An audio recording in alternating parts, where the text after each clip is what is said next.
नमस्कार, news on India में आपका स्वागत है। आपके साथ मैं धर्मराज सिंह। मुरादाबाद के दौरे पर मुख्यमंत्री योगी आदित्यनाथ हैं, जहां पर अब से थोड़ी देर पहले मुख्यमंत्री ने कोविड कमांड सेंटर का निरीक्षण किया है। मुख्यमंत्री ने कोविड कमांड सेंटर में व्यवस्थाओं का जायजा लिया और अधिकारियों के साथ इस वक्त बैठक कर रहे हैं। दोपहर 1:45 में मुख्यमंत्री एक प्रेस कॉन्फ्रेंस करेंगे। 1:45 में मुख्यमंत्री का प्रेस कॉन्फ्रेंस है और उससे पहले अधिकारियों और स्थानीय जनप्रतिनिधियों के साथ उनकी इस वक्त बैठक चल रही है। मुरादाबाद के बाद मुख्यमंत्री बरेली जाएंगे। बरेली में भी कोविड कमांड सेंटर का उनको दौरा करना है, निरीक्षण करना है, व्यवस्थाओं को देखना है और वहां से मुख्यमंत्री फिर लखनऊ देर शाम लौटेंगे।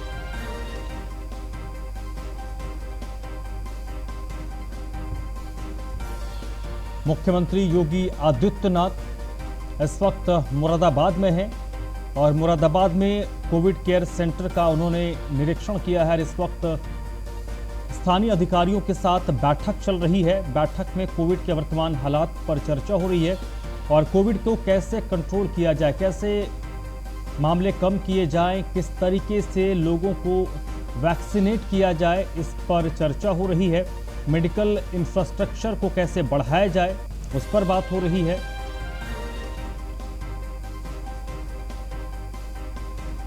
अंकित शर्मा इस वक्त मेरे साथ जुड़ चुके हैं मुरादाबाद से इसी पर अपडेट के लिए। अंकित, इस वक्त मुख्यमंत्री क्या कर रहे हैं, किनसे बातचीत हो रही है इस वक्त? जी बिल्कुल, आपको बता दूं, मुख्यमंत्री योगी आदित्यनाथ मुरादाबाद पहुंचे हैं और इस समय वर्चुअल जो बैठक है वो अधिकारियों के साथ की जा रही है। जो मंडल के जिलाधिकारी हैं, पूरे जिलाधिकारी यहाँ पहुंचे हुए हैं, उनके वर्चुअल मीटिंग वहां पे की जा रही है। अभी इसके बाद 1:40 पे एक प्रेस कॉन्फ्रेंस के जरिए मीडिया को भी संबोधन करेंगे। जी और जो बैठक हो रही है उसमें कौन कौन मौजूद है, किनके साथ उनकी बैठक हो रही है? जी बिल्कुल, बता दूं, मंडल के सारे जिलाधिकारी यहाँ मौजूद रहेंगे। रामपुर, अमरोहा, बिजनौर, सभी जिलों के जिलाधिकारी इसमें वर्चुअल मीटिंग में शामिल रहेंगे और इस मीटिंग के बाद ही 1:40 पे मीडिया कॉन्फ्रेंस भी की जाएगी और हो सकता है कोई बड़े अहम मुद्दे पे चर्चा भी की जाए और यहाँ के अधिकारियों को कुछ निर्देश भी दिए जाएं। जी, क्या कुछ बातचीत हो रही है? जो कोविड केयर सेंटर का दौरा किया मुख्यमंत्री ने, मुख्यमंत्री व्यवस्थाओं से संतुष्ट नजर आए? जी बिल्कुल, अभी आपको बता दूं, चूंकि अंदर अभी मीडिया कर्मियों को अंदर नहीं जाने दिया गया, बाहर ही रोक दिया गया। अंदर जो अधिकारी हैं उनके साथ मौजूद हैं और लगातार ये वहां पे निरीक्षण चल रहा है। आप देखने वाली बात यही होगी कि मुख्यमंत्री लगातार यहाँ मुरादाबाद में जो लगातार कोरोना पेशेंटों के मरीजों की संख्या दिन पे दिन बढ़ती जा रही है, इसको देख के हो सकता है कोई बड़ा अहम निर्णय अधिकारियों को यहाँ दे के जाए। जी चलिए अंकित, बहुत बहुत शुक्रिया आपका।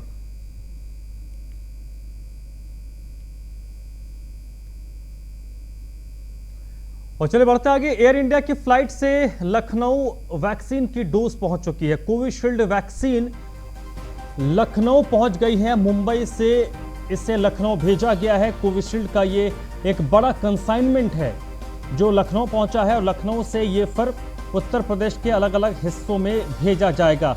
बताया जा रहा है कि इस कंसाइनमेंट में 3.5 लाख डोज हैं जो उत्तर प्रदेश सरकार की ओर से ऑर्डर दिए गए हैं। तो 3.5 लाख डोज कोविशील्ड का पहुंच चुका है लखनऊ। एयर इंडिया के फ्लाइट से ये पहुंचा है। सोमवार से 11 और जिलों में 18 साल से अधिक उम्र के लोगों के वैक्सीनेशन की प्रक्रिया शुरू होनी है। एस के वाजपेयी इस वक्त मेरे साथ जुड़ चुके हैं। एस के, क्या कुछ अपडेट है इस मामले में आपके पास? बिल्कुल, जिस तरीके से यूपी सरकार 18 से 44 साल के लोगों को मुफ्त वैक्सीनेशन करा रही है, जिसको लेकर पूरे प्रदेश भर में अभियान चल रहा है और इस अभियान के तहत करीब 9 करोड़ ऐसे लोग हैं जिनको ये वैक्सीन लगाई जानी है, जिसको लेकर 40 मिलियन डोजेस को लेकर यूपी सरकार की तरफ से ग्लोबल टेंडर भी किया गया है। अब सरकार उसके लिए लगातार जो वैक्सीन है उसकी उपलब्धता को सुनिश्चित कर रही है, जिसमें आज भी एक बड़ा कंसाइनमेंट मुंबई से एयर के जरिए लखनऊ पहुंचाया गया है, जिसमें 3.5 लाख डोजेस हैं। तो निश्चित तौर पर जिस तरीके से उत्तर प्रदेश सरकार 18 से 44 साल के लोगों को वैक्सीनेशन का अभियान पूरे प्रदेश भर में चला रही, उस अभियान के तहत कहीं न कहीं ये बड़ी डोज है जो यहाँ पहुंची। इससे पहले भी गुजरात से और दिल्ली से भी डोजेस उत्तर प्रदेश पहुंच चुकी हैं। तो लगातार उत्तर प्रदेश सरकार वैक्सीन की कहीं कोई कमी ना हो, जिन जिन सेंटर्स पर उत्तर प्रदेश सरकार वैक्सीनेशन अभियान चला रही है वहां पर तेजी के साथ इसको आगे बढ़ाया जाए।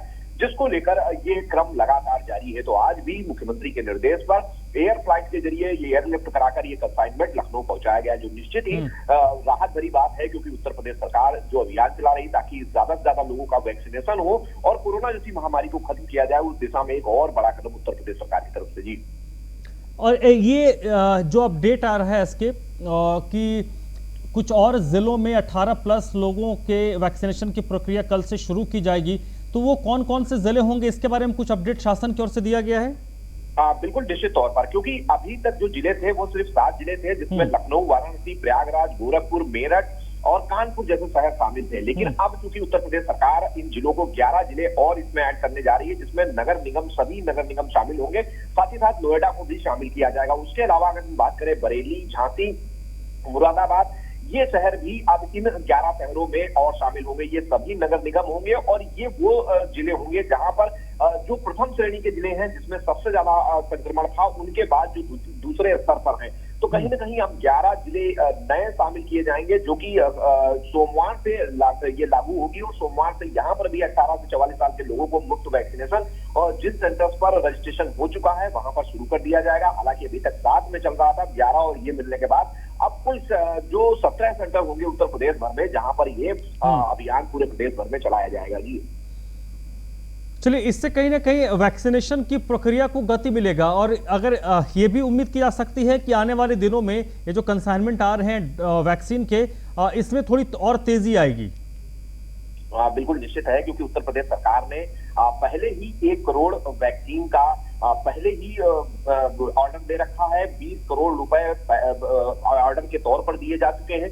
तो कहीं ना कहीं उत्तर प्रदेश सरकार कोशिश कर रही है कि वैक्सीनेशन की कहीं कोई कमी ना हो और लगातार वैक्सीनेशन पूरे प्रदेश भर में बृहद पैमाने पर चलाया जाए। क्योंकि अब इसमें जो कोविड पोर्टल बनाया गया है, उसके माध्यम से रजिस्ट्रेशन कराने के बाद मोबाइल पर मैसेज के थ्रू अब ये वैक्सीनेशन के लिए बुलाया जा रहा है, तो ताकि किसी भी वैक्सीनेशन सेंटर पर कोई भीड़ ना हो। तो अब जो वैक्सीनेशन सेंटर उत्तर प्रदेश सरकार धीरे धीरे खोलती जा रही है जिन जिन जिलों में, तो कोशिश यही है कि वहां कहीं भी वैक्सीन की कमी ना हो, जिसको लेकर ये लगातार कंसाइनमेंट दूसरे प्रदेशों से उत्तर प्रदेश सरकार के ऑर्डर के तहत अब लखनऊ पहुंचना शुरू हो चुके हैं, जिसके बाद ये उन संबंधित जिलों को भेजे जाएंगे जहां जहां पर वैक्सीनेशन कार्यक्रम उत्तर प्रदेश सरकार की तरफ से चलाया जा रहा है। चलिए, एस के वाजपेयी, बहुत बहुत शुक्रिया आपका।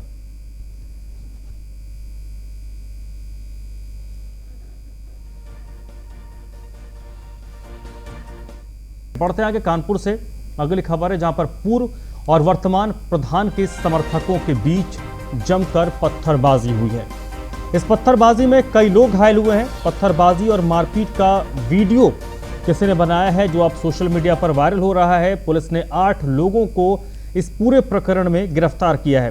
कानपुर के चौबेपुर क्षेत्र के दरियापुर गांव का यह मामला है।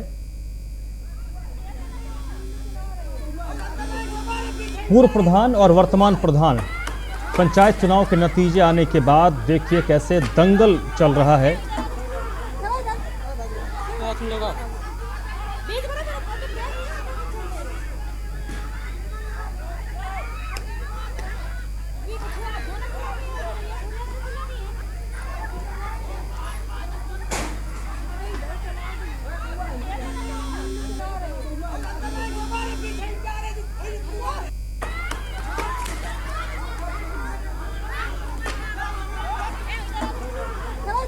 ये पत्थरबाजी हो रही है, दरियापुर गांव है कानपुर का, जहां पर पूर्व और वर्तमान प्रधान के समर्थक आमने सामने हुए, जमकर मारपीट हुई है, पत्थरबाजी हुई। रमन गुप्ता इस वक्त मेरे साथ कानपुर से जुड़ चुके हैं इसी पर ज्यादा जानकारी के साथ। रमन, ये तो खुलेआम जैसे दंगल चल रहा है, दिन के उजाले में 2 तरफ लोग हैं, पत्थरबाजी हो रही है, मारपीट हो रही है, इतना बवाल हुआ, क्या बवाल के दौरान पुलिस नहीं पहुंची? जी बिल्कुल, आपको बता दें कि ये पूरा मामला चौबेपुर के एक गांव का है, जहां पर जो पूर्व प्रधान था, जो हारा था चुनाव और जिसने चुनाव जीता था प्रधान ने, उनके समर्थक आपस में भिड़ जाते हैं। उसके बाद वहां का जो पूरा माहौल है वो एक दंगल के रूप में बदल जाता है, पथराव होता है, कई लोगों को गंभीर चोटें भी आती हैं। लेकिन जब पुलिस को सूचना दी जाती है तो पुलिस लगभग घंटे भर बाद वहां पहुंचती है। फिलहाल पुलिस ने अभी कई लोगों को गिरफ्तार भी कर लिया है।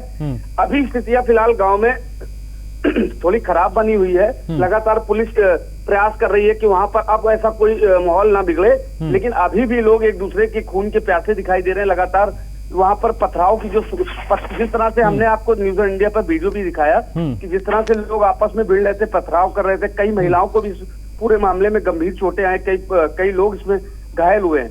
ये कहीं ना कहीं जो है एक बड़ा मामला सामने निकल के आया जी। चलिए रमन, बहुत बहुत शुक्रिया आपका। बिजनौर में समाजवादी पार्टी के विधायक सहित 34 लोगों पर केस दर्ज किया गया है। इन पर कोविड प्रोटोकॉल की धज्जियां उड़ाने के आरोप में मुकदमा दर्ज हुआ है। महामारी एक्ट के तहत सपा के विधायक पर केस दर्ज किया गया है।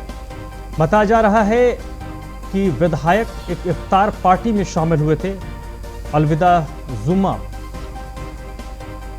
शुक्रवार को था और उसी दिन शाम को यह इफ्तार पार्टी रखी गई थी। हालांकि अब से थोड़ी देर पहले जब विधायक ने न्यूज़ 1 इंडिया से बातचीत की थी, उसमें उन्होंने कहा था कि वहां पर कोई दावत नहीं हो रही थी, कोई इफ्तार पार्टी नहीं हो रही थी। और इस तरीके के छोटे कार्यक्रमों की इजाजत सरकार भी देती है, लेकिन यहां पर समाजवादी पार्टी के विधायक के खिलाफ कंप्लेंट दर्ज की गई है।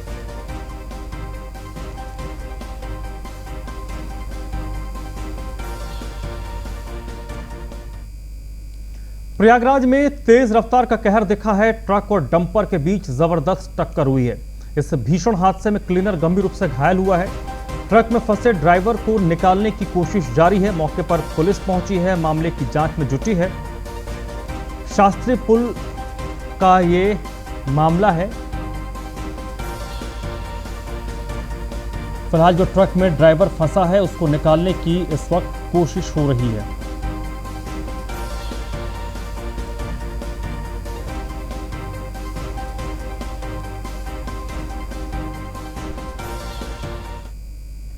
इस बुलेटिन में फिलहाल इतना ही।